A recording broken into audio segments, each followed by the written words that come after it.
Hello everyone, this is Priya Mishra and welcome to JR tutorials. तो कैसे हो गाइस? आई होप सभी मजे में होंगे और बढ़िया तरीके से पढ़ाई कर रहे होंगे। चलो स्टार्ट करते हैं हमारा आज का न्यू लेक्चर हमारे ओल्ड चैप्टर का, जिसका नाम है economy and occupation. Okay guys, तो इस चैप्टर के अंदर, ये चैप्टर है 10th स्टैंडर्ड ज्योग्राफी का चैप्टर, और इससे पहले हमने सारे चैप्टर्स को कंप्लीट कर लिया है। मींस कि आपके चैप्टर 1 ज्योग्राफी से लेकर आपका चैप्टर नंबर 7 तक कंप्लीट हो चुका है। अगर आप सभी ने नहीं देखा है तो जल्दी से जाकर कंप्लीट कर लो, और साथ ही साथ इस चैप्टर के और 2 लेक्चर्स जा चुके हैं, अगर उन्हें भी नहीं देखा है तो जल्दी से जाकर कंप्लीट कर लो। इस चैप्टर का ये है लेक्चर नंबर 3, और इसके नेक्स्ट वाले लेक्चर में हम इस चैप्टर को कंप्लीट करेंगे। ओके चलो स्टार्ट करते हैं।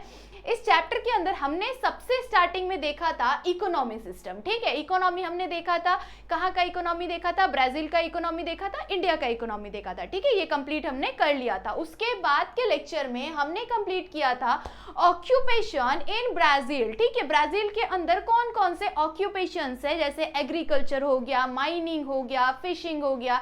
ये 3 मेजर मेन ऑक्यूपेशंस है। इस चीज को हमने ब्राजील के अंदर का कंप्लीट कर लिया था। ठीक है, अब आज के लेक्चर में हम कंप्लीट करेंगे इंडिया का ऑक्यूपेशन। इंडिया के अंदर ऑक्यूपेशंस को, कौन कौन से ऑक्यूपेशंस है, कौन से जगह पर किस चीज को ज्यादा प्रेफर किया जाता है, कौन सी चीजें ज्यादा की जाती है, ये सारी चीजें हम लोग इंडिया के बारे में डिस्कस करेंगे। ठीक है, चलो स्टार्ट करेंगे हमारा आज का लेक्चर इंडिया के साथ में। ठीक है, मैंने मैप के साथ में आपको मैप किस तरह से आप समझ सकते हैं वैसे करके आपको पूरा पढ़ाया हुआ है। ठीक है, सो अगर नहीं देखा है तो जल्दी से जरूर से देख लेना। ठीक है, चलो स्टार्ट करते हैं आज का लेक्चर एग्रीकल्चर इन इंडिया। अब एग्रीकल्चर इन इंडिया की अगर हम बात करें तो इंडिया में मोस्ट ऑफ द प्लेसेस पे एग्रीकल्चर को करना ज्यादा प्रेफर किया जाता है। ठीक है, क्यों? क्योंकि यहाँ पर प्लेन एरिया बहुत सुंदर है, बहुत अच्छा है।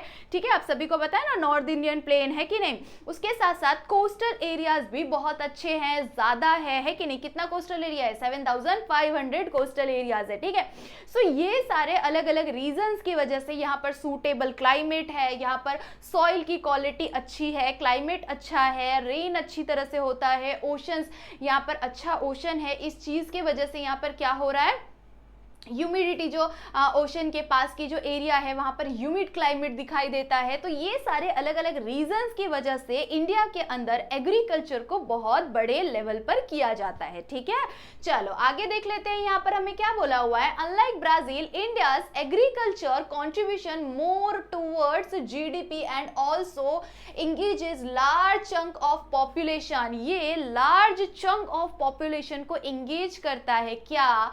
एग्रीकल्चर। ठीक है, सो अगर हमने ब्राजील के साथ कंपेयर किया इंडिया को, so as compare to Brazil, India के अंदर ज्यादा पॉपुलेशन किस चीज को करना प्रेफर करता है? एग्रीकल्चर को करना प्रेफर करता है। एग्रीकल्चर उनका मेन ऑक्यूपेशन बन जाता है। ठीक है, सो ये चीज आपको याद रखनी है। ठीक है, उसके बाद around 60% of land in India is under cultivation. ये ग्रोथ के लिए, कल्टीवेशन के लिए सबसे ज्यादा लैंड को यूज किया जाता है। कितना लैंड? 60%। मतलब इंडिया के अंदर जितना भी लैंड है उसमें से 60% लैंड, सिर्फ पूरा का पूरा 60% लैंड किस चीज के लिए यूज किया जाता है बच्चों?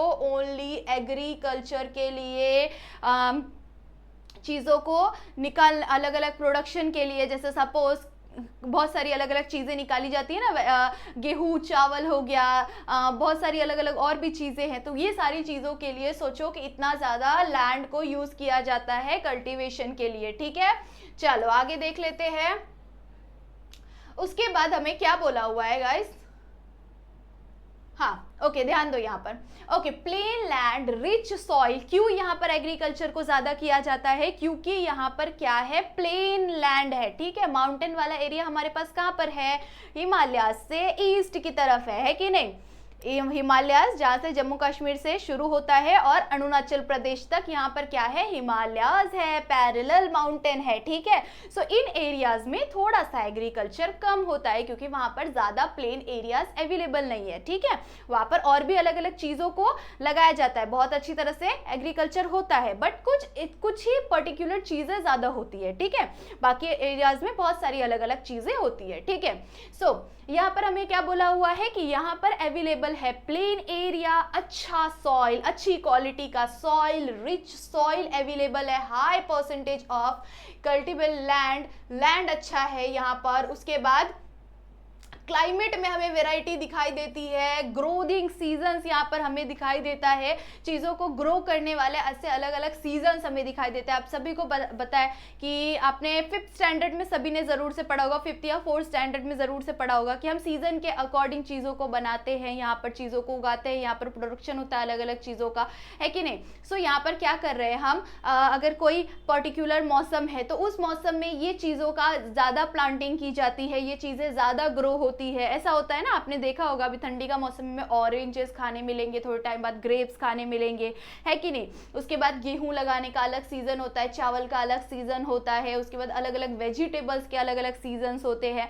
तो इस तरह से यहाँ पर क्या हो रहा है, अलग अलग सीजन्स हमें दिखाई दे रहे हैं। बट इसके अलावा अगर हम अदर कंट्रीज की बात करें तो दूसरे कंट्रीज में पूरा साल जो होता है ना, वो पूरा साल ठंडी वाला ही होता है, वहां पर ज्यादा सनलाइट नहीं दिखाई देता। हमारे इंडिया के अंदर बहुत अच्छी तरह से सनलाइट आता है, बहुत अच्छी तरह से धूप आता है। इस रीजन की वजह से बहुत सारी अलग अलग कंट्री के लोग यहाँ पर आते भी हैं, रहने के लिए भी आते हैं, क्योंकि यहाँ पर अच्छा सनलाइट भी उन्हें प्रोवाइड होता है, ठीक है। वो ज्यादा इंपॉर्टेंट है हमारी बॉडी के लिए, ठीक है। सो अदर कंट्रीज में ये कुछ चीजें अवेलेबल नहीं होती है, हमारे इंडिया के अंदर सारी चीजें अवेलेबल है, ठंडी भी होता है, गर्मी भी होता है, बारिश भी बहुत अच्छा होता है, तो यहाँ पर सब कुछ अच्छी होती है, ठीक है।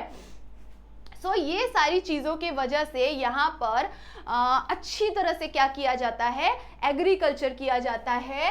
स्ट्रॉन्ग बेसिस टू एग्रीकल्चर, यहाँ पर अच्छा एग्रीकल्चर के लिए बेस मिलता है, यहाँ सबसे ज़्यादा एग्रीकल्चर को किया जाता है, ठीक है। याद रखना है किन रीजंस के वजह से, यहाँ पर रिच सॉइल है, प्लेन लैंड है, अच्छा क्लाइमेट है, क्लाइमेट के अंदर वेराइटी है, सीजन्स है, सीजन्स के अकॉर्डिंग हम प्लांटिंग करते हैं, ये सारी चीज़ों की वजह से यहाँ पर अच्छी तरह से एग्रीकल्चर को किया जाता है, ठीक है। इंडिया प्रोड्यूसेस राइस, व्हीट, माइस, ये सारी चीज़ों को इंडिया प्रोड्यूस करता है। जैसे मक्का, आप सभी को पता है मक्का, है कि नहीं, सभी को पता है, वो प्रोड्यूस करता है। कॉर्न सभी को पता है ना, वो प्रोड्यूस करता है। राइस प्रोड्यूस करता है, अलग अलग वेजिटेबल्स प्रोड्यूस करता है,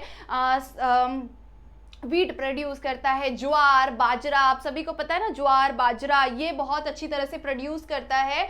सोगुम, ये सारी अलग अलग चीज़ों को, मेजरली ज्वार और बाजरा, ये जो चीज़ें, इन दोनों को ना ज़्यादातर इंडिया के अंदर प्रोडक्शन होता है, और ये बहुत ही ज़्यादा इंपॉर्टेंट फूड है हमारे लाइफ के अंदर। इनके अंदर बहुत अच्छी तरह से प्रोटीन वगैरह, ये सारी चीज़ें, कार्ब्स, प्रोटीन, ये सब जो चीज़ें होती है ना, वो सब बहुत अच्छी तरह से प्रेजेंट होता है, ठीक है। सो ये चीज़ों का ज़्यादा प्रोडक्शन इंडिया के अंदर होता है। मेजर फूड क्रॉप्स है ये सारे अलग अलग, ज्वार, बाजरा, राइस, व्हीट हो गया और कॉर्न हो गया, ये सारे जो अलग अलग फूड ग्रेन्स है, ये सारी ज़्यादातर यहाँ पर प्रोडक्शन किया जाता है इंडिया के अंदर, ठीक है। मेन क्रॉप्स है इनके, ठीक है। उसके बाद प्लांटेशन ऑफ टी, कॉफ़ी, रबड़, उसके बाद शुगर केन हो गया, उसके बाद कॉटन हो गया, जूट हो गया, जूट का भी प्लांट होता है यहाँ पर, कॉटन का भी होता है। बहुत अच्छी तरह से कॉटन यहाँ पर बहुत सालों पहले से यहाँ पर कॉटन को निकाला जाता है और रेशमी कपड़े वगैरह बनाए जाते हैं, यहाँ पर रेशम निकाले जाते हैं। यहाँ पर चलो रेशम के पौधे नहीं लगाने पड़ते, उसके वो कीड़े आते हैं उनमें से निकाले जाते हैं, ठीक है। सो यहाँ पर इस तरह की चीज़ें ज़्यादातर दिखाई देती है। अलग अलग क्रॉप्स के साथ साथ हमें बहुत सारी अलग अलग और भी चीज़ें दिखाई देती है, जैसे कि टी हो गया, कॉफ़ी हो गया, रबड़ हो गया, ठीक है, सोयाबीन्स हो गए, उसके बाद ये शुगर केन हो गया, कॉटन हो गया, जूट हो गया, ये सारी चीज़ें हमें यहाँ पर इंडिया के अंदर दिखाई देती है, ठीक है। याद रखना है इन चीज़ों को। उसके बाद India is also a major producer of a variety of fruits and vegetable. बहुत सारे अलग अलग वेराइटी ऑफ फ्रूट्स इंडिया के अंदर मिलता है जो दूसरे कंट्रीज के अंदर नहीं मिलता। सो यहाँ से मैंगोज हो गए वो दूसरे कंट्रीज में भेजे जाते हैं, इतना अच्छा। और दूसरे कंट्रीज में भी बहुत सारी अलग अलग चीजें होती है वो हमारे कंट्री में लाई जाती है, ठीक है। सो ये चीजें होती रहती है। अगर किसी कंट्री के अंदर कुछ अलग वेराइटी की चीजें आ रही है तो वो दूसरे कंट्रीज में भेजा जाता है, ठीक है। इंडिया के मैंगोज की बहुत बात होती है, तो यहाँ भी बहुत स्पेशल अच्छी क्वालिटी का मैंगो मिलता है तो वो दूसरे कंट्री में लिया जाता है, ठीक है। इंपोर्ट एक्सपोर्ट ये चीजें होती रहती है, ठीक है। सो इंडिया के अंदर फ्रूट्स एंड वेजिटेबल भी एक बहुत ही इंपॉर्टेंट एग्रीकल्चर माना जाता है, इसे भी बहुत अच्छी तरह से इसका भी प्रोडक्शन किया जाता है, ठीक है। आई होप सो आपको एग्रीकल्चर समझ में आ रहा होगा, ठीक है। चलो आगे बढ़ जाएंगे, फिशिंग की तरफ बढ़ेंगे अगर। So India has about 7,500 kilometres of coast line. Coast line कितना है इंडिया के पास? पिज्जा के शेप का कोस्ट लाइन है इंडिया के पास, यहाँ से लेके यहाँ तक का पूरा कोस्ट लाइन है। यहाँ पर क्या है? अरेबियन सी, यहाँ पर क्या है? बे ऑफ बंगाल है। सो इतना लंबा, मतलब कि दोनों को मिला के 7,500 किलोमीटर्स कोस्टल एरिया कहाँ पर प्रेजेंट है? इंडिया के अंदर प्रेजेंट है, याद रखना है।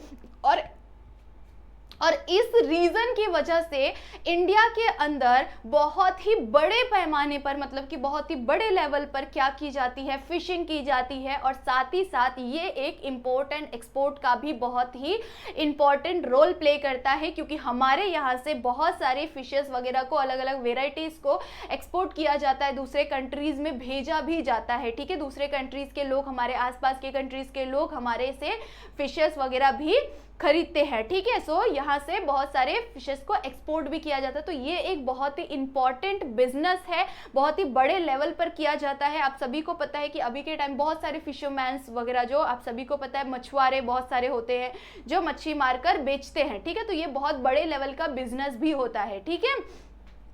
चलो, सो ये एक बहुत ही इंपॉर्टेंट इसलिए है क्योंकि हमारे पास 7,500 किलोमीटर इतना बड़ा कोस्ट लाइन है। महाराष्ट्र के पास की अगर बात करो, महाराष्ट्रियंस गोवा के साइड है कि नहीं, हम एकदम कहाँ पर रहते हैं? हम एकदम कोस्ट लाइन पर रहते हैं, तो हमारे यहाँ पर बहुत ज़्यादा फिशेस वगैरह होती है, ठीक है। चलो, so fishing play an important role in economy of India. जो इकोनॉमी ऑफ इंडिया है, इंडिया की इकोनॉमी में फिशिंग बहुत ही इंपॉर्टेंट रोल प्ले करता है। India is one of the largest producer of fish. अभी अभी मैंने आप लोग को बताया कि इंडिया एक बहुत ही लार्जेस्ट प्रोड्यूसर है किसका? फिशेस का, ठीक है। बोथ मरीन से भी और आइलैंड से भी, इनलैंड से भी, ठीक है। लैंड के अंदर मतलब अलग अलग जगहों से भी, मतलब नदियाँ वगैरह जो होती है, रिवर्स जो अलग अलग होते हैं, वहाँ सबसे भी बहुत सारी अलग अलग फिशेस वगैरह आती है। साथ ही साथ समुद्र से भी बहुत सारी अलग अलग फिशेस आती है, ठीक है। जो नदियों से, जो नदी नालों कुएं वगैरह ये सब में जो फिशेस होती है उसे हम लोग मीठे पानी का कहते हैं, ठीक है। मीठे पानी का फिश कहते हैं। उसके बाद जो सी वगैरह में से आते हैं वो खारे पानी का फिश कहते हैं उसे, ठीक है। सो अलग अलग वेराइटीज की फिशेस वहाँ पर दिखाई देती है। सी के अंदर बहुत अलग वेराइटी की फिशेस दिखाई देती है और नदी नालों के अंदर अलग अलग तरह की फिशेस दिखाई देती है, ठीक है। सो दोनों तरह से बहुत ही अच्छी तरह से प्रोडक्शन होता है, प्रोड्यूस किया जाता है फिशेस को, और बहुत ही बड़ा इंपॉर्टेंट रोल प्ले करता है हमारे इकोनॉमी सिस्टम के अंदर, ठीक है। याद रखना है इन चीज़ों को। उसके बाद फिशरी हेल्प इन, अगर आपको पता है कि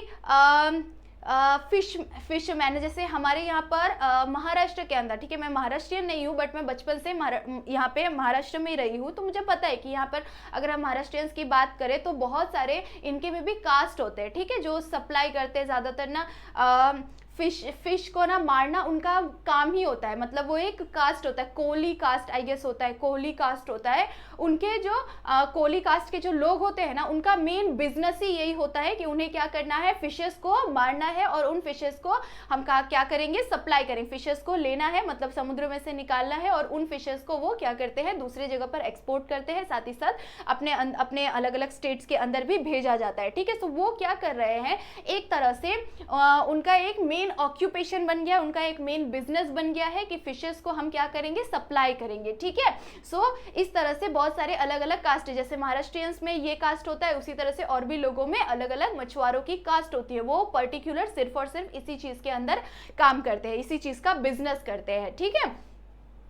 उसके बाद ये हमें एम्प्लॉयमेंट भी देता है, ठीक है, ये हमें एम्प्लॉयमेंट, बहुत अच्छा एम्प्लॉयमेंट देता है, क्योंकि आप देखते हो कि फिश मार्केट वगैरह आप सभी देखे होंगे, है कि नहीं, बहुत सारे लोग मच्छी मार के लेके आते हैं, बेचते हैं, बहुत सारे लोग खाते हैं, है कि नहीं। सो ये एक बहुत ही इंपॉर्टेंट रोल प्ले करता है, इंपॉर्टेंट चीज़ है, क्योंकि इसके वजह से क्या हो रहा है, हमारा दूसरे कंट्रीज़ के साथ लेन देन का व्यवहार भी हो रहा है। अगर हमें कोई चीज़ चाहिए तो हम दूसरे कंट्री से इंपोर्ट भी करते हैं, और साथ ही साथ हम दूसरे कंट्रीज़ को अगर कुछ चीज़ चाहिए तो वो हमारे कंट्री से इंपोर्ट भी करते हैं। तो इसी तरह से ये एक फॉरेन ट्रेड में भी हेल्प कर रहा है हमें, ठीक है, क्या कर रहा है ये हमें, फॉरेन ट्रेड में भी हेल्प कर रहा है, एक्सचेंज में भी हेल्प कर रहा है, ताकि हम अपने कंट्री से कुछ अलग अलग तरह की फिशेस को दूसरे कंट्रीज में भेजते भी है, ठीक है। सो ये इंपॉर्टेंट रोल प्ले करता है, एक फूड चेन की तरह, एक फूड सप्लाई की तरह फिशेस को मारकर दूसरे जगहों पर सप्लाई करना, ठीक है। Fish farms an important part of the diet of many people living in a coastal area, जैसे मैंने आप लोगों को बताया कोली कास्ट के लोग हो गए, उसके बाद महाराष्ट्रियन में ऑलमोस्ट जो कुछ ब्राह्मण्स कास्ट के होते हैं जो नहीं खाते हैं, ठीक है, बट उसके अलावा मोस्ट ऑफ द लोग जो कोस्टल लाइंस में रहते हैं, कोस्टल वाले एरियाज में रहते हैं, अलग अलग स्टेट के जो कोस्ट लाइन के जो स्टेट के जो लोग हो, वो मोस्ट ऑफ द लोग जो है वो खाते ही है किसी भी तरह से फिश को, किसी ना किसी तरह से उनका रोज का वो फिश खाना वो होता ही है, ठीक है। सो ये एक बहुत ही इंपॉर्टेंट फूड है उन लोगों के लिए जो कि कोस्ट लाइन पे रहते हैं, वो सारे ज्यादातर खाते ही है फिशेस को वगैरह को, ठीक है।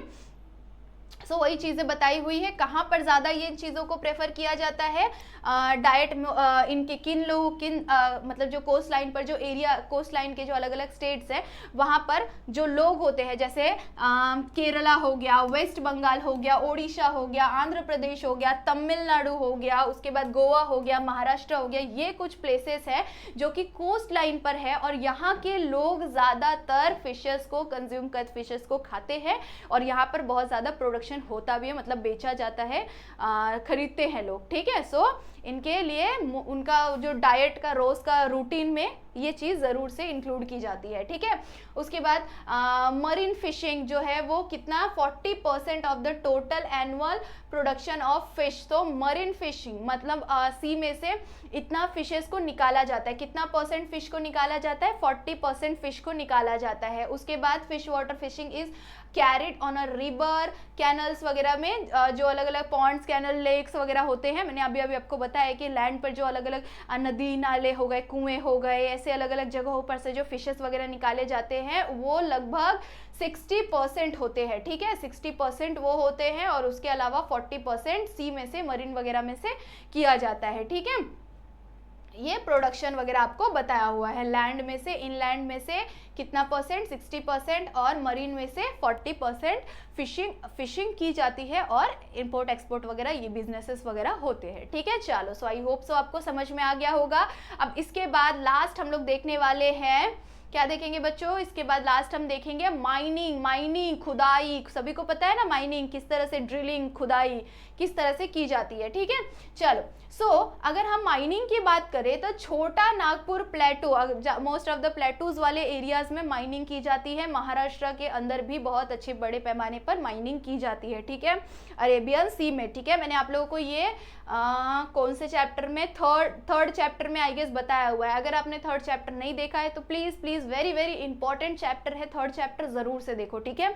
चलो, माइनिंग की बात करें तो माइनिंग छोटा नागपुर प्लेटू में होता है, बहुत ही बड़े पैमाने पर माइनिंग को किया जाता है वहां पर, ठीक है। Mining is the main occupation of people, there coal in mine कोबला, ये कुछ प्लेसेस है, कोबला सॉरी एक सेकेंड, मैं ना इसे इरेज कर लेती हूँ, थोड़ा सा इरेज करने के लिए है क्या कुछ, नहीं, डायरेक्टली इरेज होता है इसमें।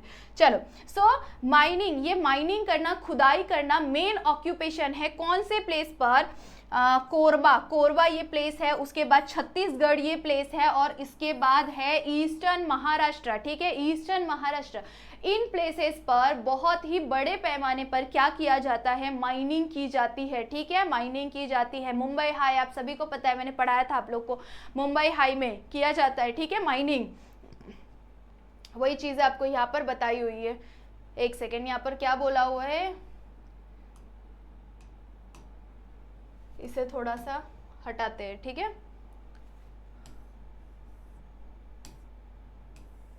ये तो दिखाई ही नहीं, हाँ। Mineral oil well found in Digboi in Assam. Mineral oil कहाँ पर दिखाई देता है बच्चों? मिनरल ऑयल हमें यहाँ पर देख लो आप लोग, ठीक है। मिनरल ऑयल हमें कहाँ पर दिखाई देता है? Well are found in